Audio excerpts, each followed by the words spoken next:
Class 8। आज इस class में हम लोग टाइप्स ऑफ क्वाड्रिलेटरल्स की बात करेंगे। अंडरस्टैंडिंग क्वाड्रिलेटरल चैप्टर चल रहा था। अब उसके भीतर हम लोग आज डिस्कस करेंगे टाइप्स ऑफ क्वाड्रिलेटरल्स की। कुछ टाइप के स्पेशल टाइप के क्वाड्रिलेटरल्स होते हैं जिनको कि हमें इस चैप्टर के अंदर पढ़ना है, उन्हें ही आज हम लोग थोड़ा सा डिस्कस करेंगे। ठीक है, चलो स्टार्ट करते हैं। Types of quadrilaterals.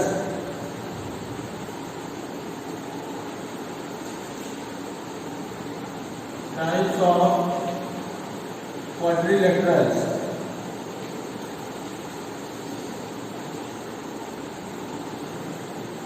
सबसे पहला जो क्वाड्रिलेटरल तुम्हारे बुक में दिया हुआ है वो है ट्रेपेजियम। अब देखो ट्रेपेजियम किसे कहते हैं।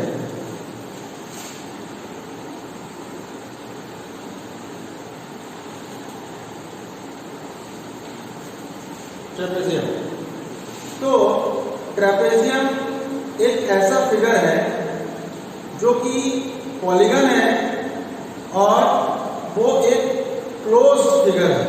पहली बात, वो एक क्लोज्ड फिगर है और उस पॉलीगन में, क्लोज्ड पॉलीगन में 4 साइड्स होते हैं और हमें मालूम है कि कोई भी फिगर अगर उसमें 4 साइड्स हैं तो उसे क्वाड्रिलेटरल बोलते हैं। और चूंकि ट्रेपेजियम में हमारे 4 साइड्स होते हैं इसलिए इसे भी क्वाड्रिलेटरल की कैटेगरी में रखा जाता है। ठीक है, अब ट्रेपेजियम कहते किसे हैं, तो इसके लिए देखो भाई कि कोई भी क्वाड्रिलेटरल ट्रेपेजियम होगा अगर उसका at least one pair of opposite side, at least one pair of opposite side parallel हो जाए। ठीक है, टोटल 4 साइड होते हैं। जैसे मान लो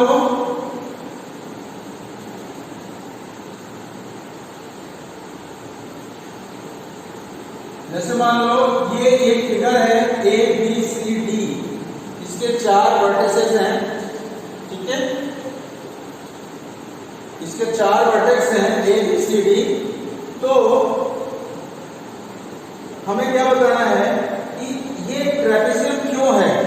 अब ABCD ट्रेपेजियम इसलिए है या फिर कब होगा, ABCD ट्रेपेजियम कब होगा वो हम कैसे बताएंगे कि अगर one pair of opposite side are parallel, at least कम से कम एक pair of opposite side parallel होनी चाहिए। जैसे AB और DC, ये AB वाला साइड और DC वाला साइड, ये दोनों को हम अपोजिट साइड बोलेंगे। और उसी के साथ ये जो AD है और ये जो BC है ये दोनों के हमारे अपोजिट साइड्स हैं। ठीक है, तो अगर AB और DC पैरेलल हो जाए या फिर AD और BC हमारा पैरेलल हो जाए, ये वन पेयर हुआ, AB और DC हमारा एक पेयर हुआ, AD और BC हमारा दूसरा पेयर हुआ। ठीक है, तो टोटल 2 पेयर है हमारे। तो अब इन 2 पेयर में अगर वन पेयर भी हमारा पैरेलल हो जाता है तो हम उस क्वाड्रिलेटरल को ट्रेपेजियम बोलते हैं। ठीक है, जैसे हमने जो ये फिगर बनाया है इसने इस तरह से बनाया है कि AB जो है वो DC के पैरेलल हो। AB जो है वो DC के पैरेलल है इस फिगर में, इसलिए ABCD जो है वो एक ट्रेपेजियम माना जाएगा। ठीक है, अब अगर हम इसी फिगर को ऐसा बना दें, इसी फिगर को अगर हम ऐसा बना दें,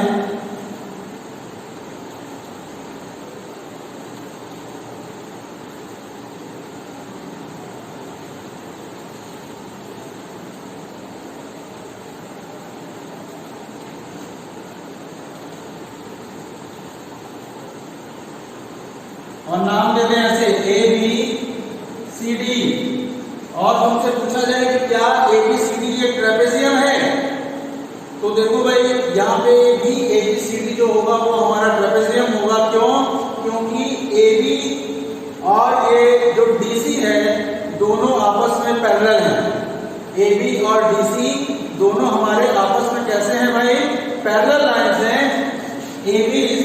to BC, therefore one pair of opposite side is parallel, therefore ABCD is a parallelogram. अब अगर हम एक फिगर और बनाएं,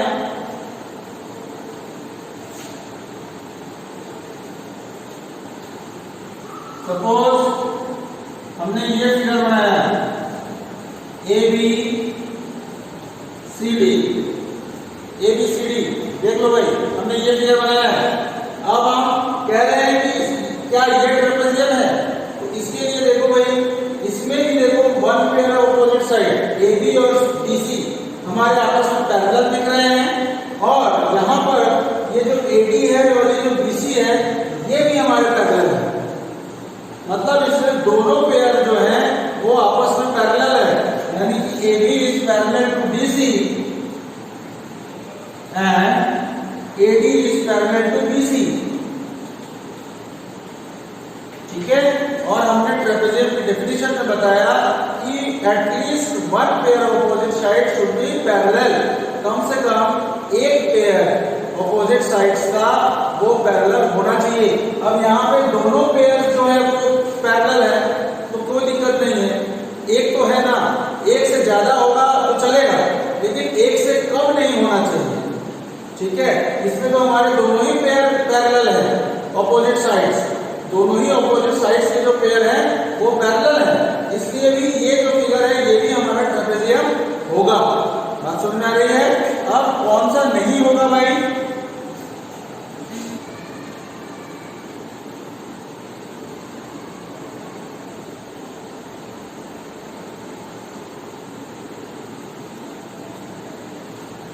देख लो, अब ये हमने एक फिगर बना दिया, इसका नाम दे दिया ABCD। अब क्या ये हमारा ट्रेपेजियम है?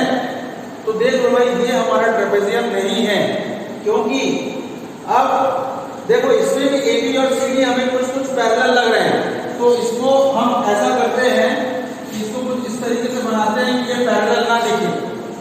जैसे हम सबको इसको और आगे बढ़ा दें और इसको ऐसे कर दें, ठीक है, और इसको नाम दे दें D, इसको नाम दे दें D। तो ध्यान से देख सकते हैं हम कि इसमें ऑपोजिट साइड्स तो हमारा AB और BC है, तो AB और DC हमारे यहाँ पे पैरेलल नहीं दिख रहे हैं। ठीक है, इसी तरह ये जो BC है और ये जो AD है ये भी हमारा यहाँ पे पैरेलल नहीं है, और जब ये पैरेलल नहीं है तो इसका मतलब ये जो होगा ट्रेपेजियम नहीं होगा। बात समझ में आ रही है? तो थोड़ा सा एक छोटा सा डेफिनेशन है कि कोई भी quadrilateral is called a trapezium if at least one pair of opposite side is parallel. ठीक है,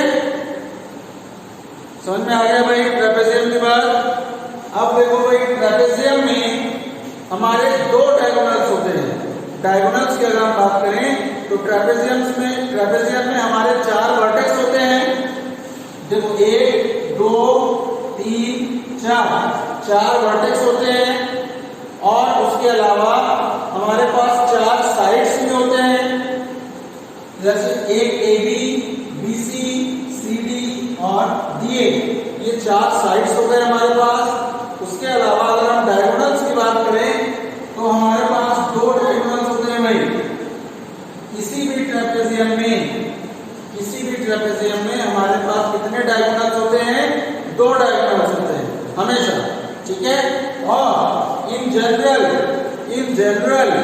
जो ट्रेपेजियम होता है उसके जो डायगोनल्स, जो दोनों डायगोनल्स होते हैं उनका लेंथ इक्वल नहीं होता है। ठीक है, इन जनरल जो ट्रेपेजियम होता है उसके जो दोनों डायगोनल्स हैं उसके जो लेंथ्स होते हैं वो इक्वल नहीं होते हैं, वो दोनों अलग अलग होते हैं। बात समझ में आ रही है? ठीक है, तो चलो ये हमारा ट्रेपेजियम के बारे में हो गया। अब हम जो नेक्स्ट फिगर पढ़ेंगे उसका नाम है काइल।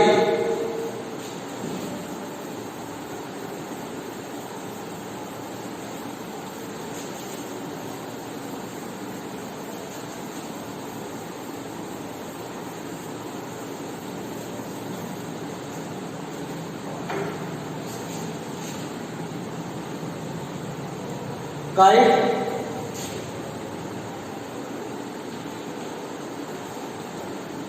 अब देखो काइट क्या होता है, काइट भी एक तरह का क्वाड्रिलेटरल होता है, ठीक है। काइट भी एक तरह का क्वाड्रिलेटरल होता है, यानी कि काइट में भी 4 साइड्स होते हैं। There are 4 sides in a kite. बात समझ में आ रही है? काइट कुछ इस टाइप का होता है।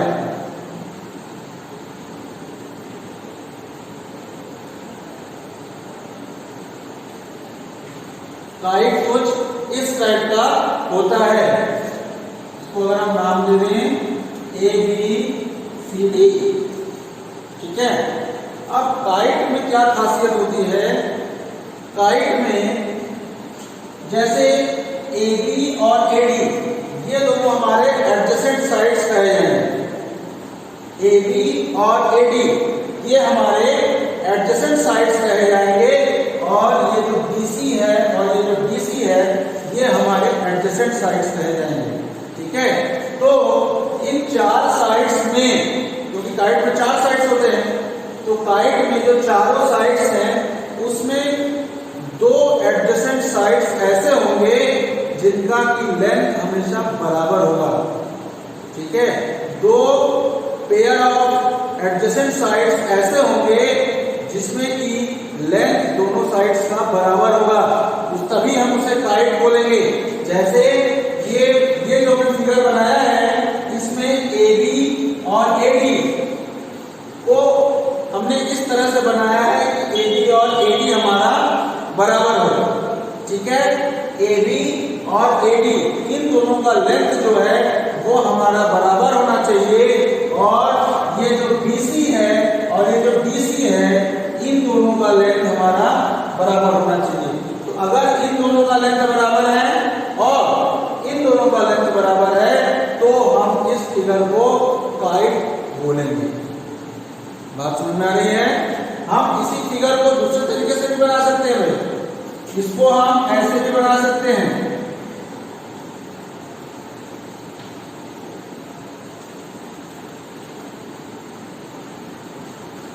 इसको भी हम ऐसे बना लें, अगर ABCD,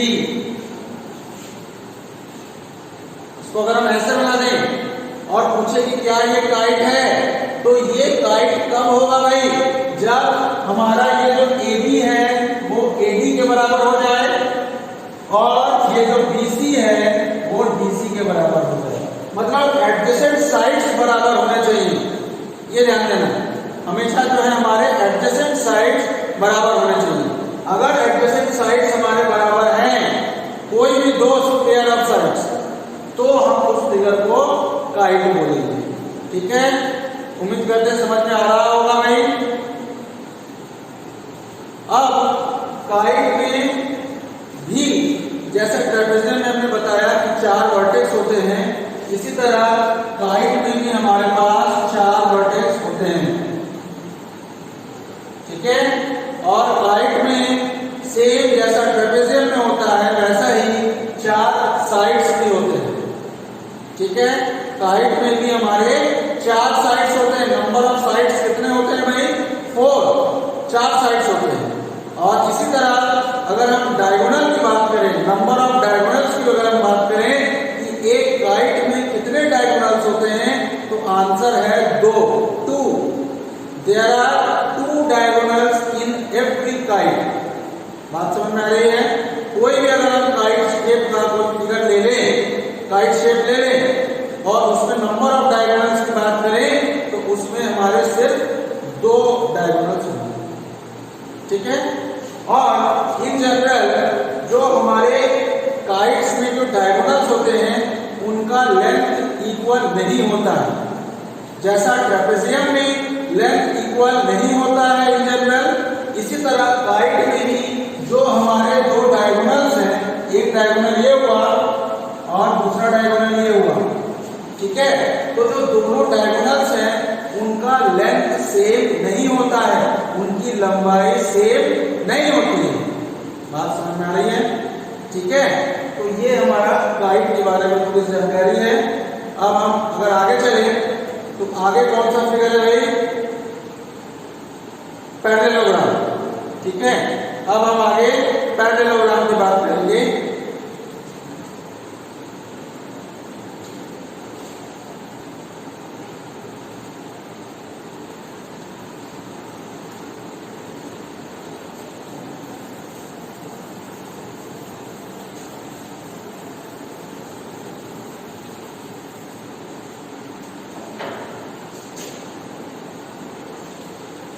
चलो नेक्स्ट हमने बताया क्या, ट्रेपेजियम हो गया, काइट हो गया। अब हमें पढ़ना है पैरेललोग्राम के बारे में।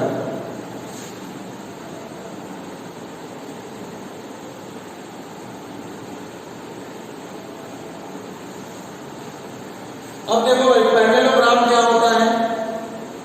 तो पैरेललोग्राम भी पिछले दोनों फिगर्स की तरह एक क्वाड्रिलेटरल होता है। पहली बात, कोई भी पैरेललोग्राम एक क्वाड्रिलेटरल होता है। इसका मतलब कि पैरेललोग्राम में भी कितने साइड्स होंगे, 4 साइड्स होंगे। इतना तो क्लियर हो गया कि चूंकि पैरेललोग्राम एक क्वाड्रिलेटरल है, इसलिए पैरेललोग्राम में हमारे पास 4 साइड्स होंगे। ठीक है, और इसके अलावा जो पैरेललोग्राम होता है उसका डेफिनेशन ये है कि opposite sides should be parallel. Total जो 4 साइड्स हैं उसमें हमारे जो ऑपोजिट साइड्स हैं, आमने सामने वाले जो साइड्स हैं वो बराबर होने चाहिए।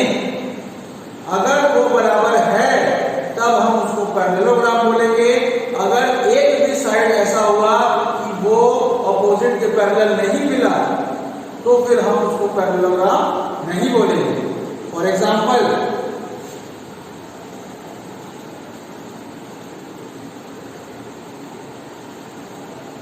जैसे ये एक फिगर है ABCD, और अगर हमें ये पूछा जाए कि क्या ABCD एक पैरेललोग्राम है, और हमें ये दिया जाए कि जो AB है वो पैरेलल है DC के, यानी कि AB और DC ऑपोजिट साइड्स हैं, तो AB और DC पैरेलल है अगर, एंड AD और BC अगर ये दोनों भी हमारे आपस में पैरेलल लाइंस हैं तो हम बोलेंगे कि ABCD इज अ पैरेललोग्राम। ठीक है, ऐसा नहीं चलेगा कि AB और DC पैरेलल हो तो गए लेकिन AD और BC पैरेलल नहीं है।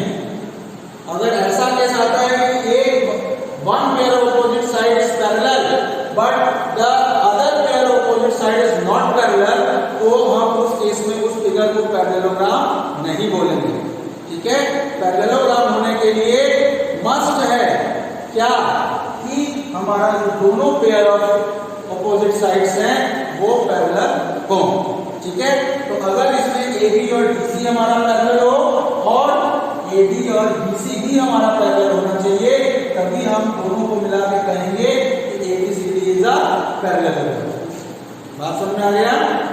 ठीक, अब इसके बाद अगर हम एक एग्जांपल दें कि क्या वो पैरेललोग्राम है, तो देखो अगर हम ये फिगर बना दें,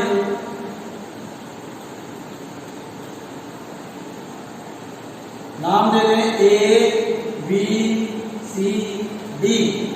और उनसे पूछा जाए कि ये जो फिगर बना हुआ है क्या ये पैरेललोग्राम है, तो आंसर होगा नहीं।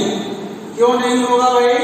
क्योंकि ये तो हमें साफ साफ ट्रेपेजियम दिख रहा है ना, लेकिन पैरेललोग्राम अगर हमको पूछा जाए और ये पूछा जाए कि क्यों ये पैरेललोग्राम नहीं है भाई, तो देखो क्योंकि AB और DC ये जो अपोजिट साइड से ये तो हमारे पैरेलल दिख रहे हैं, इसका मतलब AB is parallel to DC। AB जो है हमारा DC के पैरेलल है, one pair of opposite side is parallel, लेकिन जो other pair of opposite side है, दूसरा जो अपोजिट साइड है यानी कि AD और BC, AD देखो इस तरफ जा रहा है और BC दूसरी तरफ जा रहा है। ठीक ना, तो दोनों जब ऐसे जा रहे हैं इसका मतलब यही है कि दोनों पैरेलल नहीं है। पैरेलल कब होता है भाई? जब दोनों सेम डायरेक्शन में जाता है, लेकिन ये तो भाई उल्टा डायरेक्शन में जा रहा है, दोनों के बीच का जो डिस्टेंस है वो बढ़ता ही जा रहा है, इसलिए ये जो दोनों फिगर्स हैं ये दोनों पैरेलल नहीं है, यानी कि AD is not parallel to BC, therefore ABCD is not a parallelogram। ठीक है, बात समझ में आ रही है कि ABCD क्यों पैरेललोग्राम नहीं है भाई, और यहाँ पे ABCD क्यों हमारा पैरेललोग्राम नहीं, ये भी समझ में आ रहा होगा भाई सबको। ठीक है, चलो अब पैरेललोग्राम के बारे में हमें थोड़ा बहुत एक्स्ट्रा और बताना है कि पैरेललोग्राम में भी देखो पिछले फिगर्स की तरह ही 4 वर्टेक्स होते हैं A B C D। ठीक है, और पैरेललोग्राम में जो ऑपोजिट साइड्स होते हैं वो हमारे पैरेलल होते हैं, इतना तुम्हें मालूम है। अब इसके अलावा पैरेललोग्राम में क्या क्या होता है और जो तुम लोग को तुम्हारे क्लास 8 में पढ़ना है वो ये है, सबसे पहला प्रॉपर्टी ये है कि opposite sides are always equal in a parallelogram। In a parallelogram,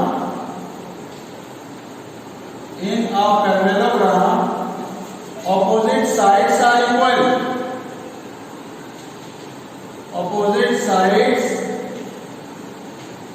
are equal। ठीक है, किसी भी पैरेललोग्राम में जो अपोजिट साइड्स होते हैं उनका लेंथ इक्वल होता है। इसके अलावा दूसरी प्रॉपर्टी, इन अ पैरेललोग्राम, देखो पैरेललोग्राम को ऐसे भी लिखा जाता है भाई, ये पैरेलल का साइन है और पैरेलल के बाद GM, तो इसको पैरेललोग्राम पढ़ा जाता है। इतना पूरा लिखने से अच्छा है कि शॉर्ट में ऐसे लिखा जाता है। ठीक है, तो in a parallelogram opposite angles are also equal। Opposite angles are also equal। किसी भी पैरेललोग्राम में जो हमारे ऑपोजिट एंगल्स होते हैं वो भी इक्वल होते हैं। मतलब जैसे एंगल A अगर हम बात करें, अगर हम एंगल A की बात करें तो एंगल A का ऑपोजिट एंगल कौन सा होगा भाई, एंगल C। और अगर ये पैरेललोग्राम है तो एंगल A और एंगल C बराबर होंगे, इक्वल होंगे। ठीक है, इसी तरह जो ये एंगल B है इसका ऑपोजिट एंगल क्या है भाई, एंगल D। और चूंकि ये ABCD एक पैरेललोग्राम है इसलिए एंगल B जो है वो एंगल D के बराबर होगा। ये सेकंड प्रॉपर्टी कहती है। फर्स्ट प्रॉपर्टी कहती है कि ऑपोजिट साइड्स आर इक्वल। इसका मतलब जो AB का लेंथ है वो DC के बराबर होगा और AD का जो लेंथ है वो BC के बराबर होगा। और सेकंड प्रॉपर्टी हमारी कहती है कि ऑपोजिट जो एंगल्स हैं वो भी हमारे इक्वल होंगे, यानी कि एंगल A एंगल C के बराबर होगा और एंगल B जो है वो एंगल D के बराबर होगा। ठीक है, अब थर्ड प्रॉपर्टी क्या कहता है भाई कि डायगोनल्स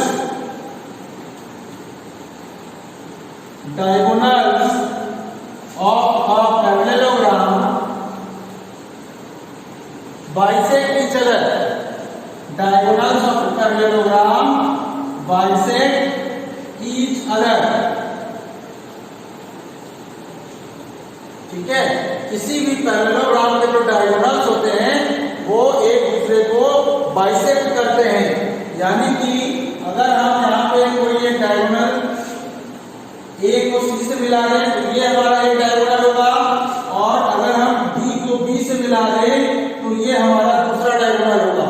तो अब ये दोनों डायगोनल जो हैं जिस पॉइंट O पे इंटरसेक्ट करती हैं वो एक्चुअली हमारा मिड पॉइंट होता है। किसका मिड पॉइंट होता है भाई, इन डायगोनल्स का। मतलब AC का मिड पॉइंट भी O होगा और ये जो BD है उसका भी मिड पॉइंट O ही होगा। ठीक है, तो डायगोनल्स किसी भी पैरेललोग्राम के हमेशा एक दूसरे को बाइसेक्ट करते हैं। ठीक है, बात समझ में आ रही है? चलो अब भाई आज की क्लास में इतना ही रहेगा। अब इसके बाद की जो चीजें हैं वो हम नेक्स्ट क्लास में देखेंगे। क्लियर? उम्मीद करते हैं आज जितना भी हमने पढ़ाया वो आपको समझ में आया होगा। वीडियो हम थोड़ी देर में अपलोड कर देंगे, वीडियो को बार बार देखिएगा, अच्छे से और समझ में आ जाएगा। क्लियर? चलिए ऑफ करते हैं भाई।